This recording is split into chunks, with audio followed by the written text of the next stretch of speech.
Georg Simmel's Social Forms and Interaction. Georg Simmel was a German sociologist and philosopher whose ideas changed the way people think about society. Unlike other thinkers who focused on big structures such as governments, religions, or economies, Simmel looked at the small details of everyday life.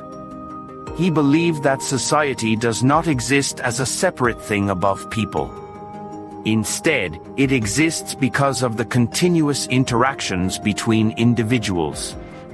Each conversation, handshake, argument, or exchange builds the social world we live in.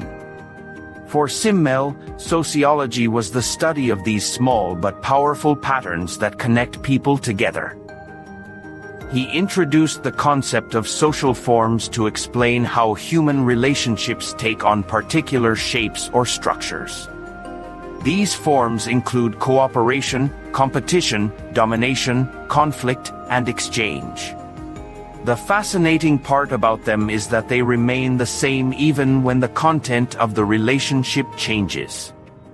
For instance, competition can exist between two children playing a game, two companies fighting for market control, or two nations seeking influence. The content is different, but the form of competition remains. By studying these recurring forms, Simmel sought to uncover the invisible structures that make social life possible.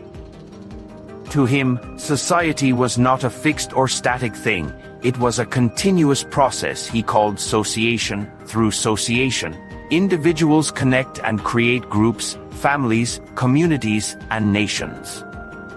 Simmel emphasized that human beings live in a constant tension between individuality and social belonging. People want to express their unique personalities, yet they also want to be part of a group. This balance defines much of human behavior and is especially visible in modern societies where independence and connection often clash. Simmel was one of the first sociologists to study how the number of people in a group affects interaction. A relationship between two people, called a dyad, is very different from one among three people, a triad, in a dyad. Both individuals depend directly on each other. If one person leaves, the relationship ends. A triad, however, creates new possibilities. The third person can mediate conflicts, form alliances, or introduce competition. With this idea, Simmel showed how the structure of a group changes the nature of interaction within it. One of Simmel's most famous ideas is that of the stranger. The stranger is someone who belongs to a group but also stands apart. For example, a trader, traveler, or immigrant may live among others but still be seen as different. This distance gives the stranger a unique perspective, able to observe the group without being fully absorbed by it. At the same time, this role can bring feelings of isolation or mistrust. Simmel's concept of the stranger remains important today in understanding migration, globalization, and cultural diversity. Simmel was also fascinated by how modern life changes the way people interact. He observed that city life exposes individuals to countless sights, sounds, and encounters. To protect themselves from being overwhelmed, people develop what he called the blasé attitude, a sense of emotional distance or indifference. Urban dwellers become rational, calculating, and less emotionally involved with others. In his essay The Metropolis and Mental Life, he explained that while modernity gives people freedom and individuality, it also makes them feel isolated and disconnected. Modern humans enjoy greater independence, but at the cost of deep personal connection. Despite this, Simmel did not see modern life as purely negative. He believed that the same social conditions that cause isolation also encourage creativity and self-expression.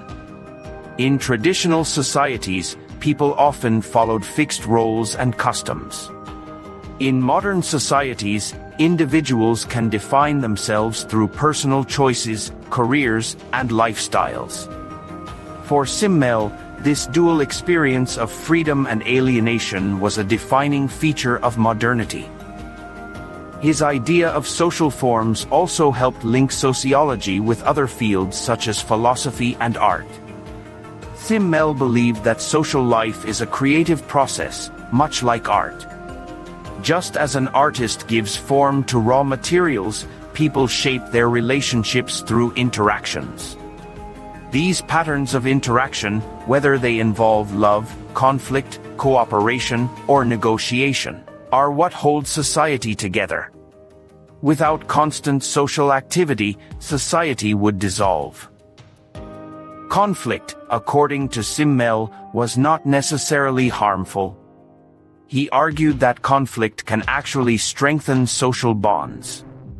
When people argue or compete, they clarify their values and strengthen their identities. In many cases, conflict leads to balance rather than destruction. For example, political debates, family disagreements, or workplace rivalries often help define boundaries and encourage social growth. Simmel's perspective challenged earlier thinkers who believed harmony was the only foundation of order. Unlike Karl Marx or Emil Durkheim, who studied large-scale social systems, Simmel preferred to focus on micro-level interactions. Marx examined class struggles, and Durkheim studied collective norms, but Simmel was interested in the everyday moments that create the social fabric. He paid close attention to gestures, emotions, and behavior in ordinary settings. By studying these details, he revealed how even the smallest interactions contribute to the stability and complexity of society.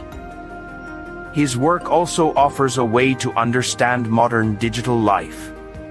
Social media, online communities, and virtual communication all reflect Simmel's theories of social forms. Whether people are sharing ideas, debating, or forming online friendships, they are engaging in new versions of the same social forms that have existed for centuries. Technology changes the medium of interaction, but not the basic patterns. For instance, the form of exchange still exists in digital platforms where people trade information, attention, or influence instead of physical goods.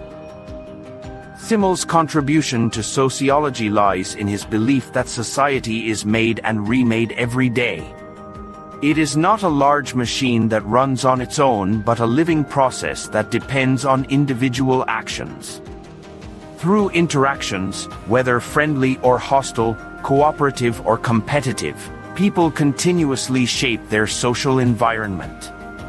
Every relationship adds a thread to the larger social fabric. Simmel's way of thinking encourages people to look more deeply at their everyday lives.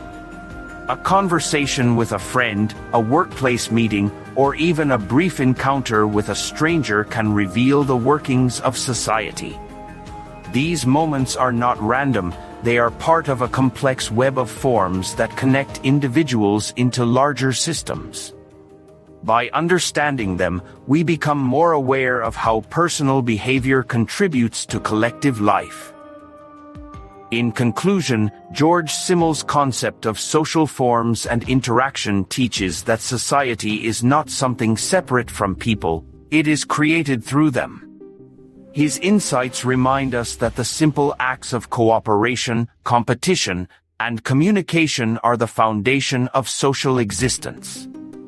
Simmel's ideas continue to explain modern challenges such as urban loneliness, cultural diversity, and digital communication.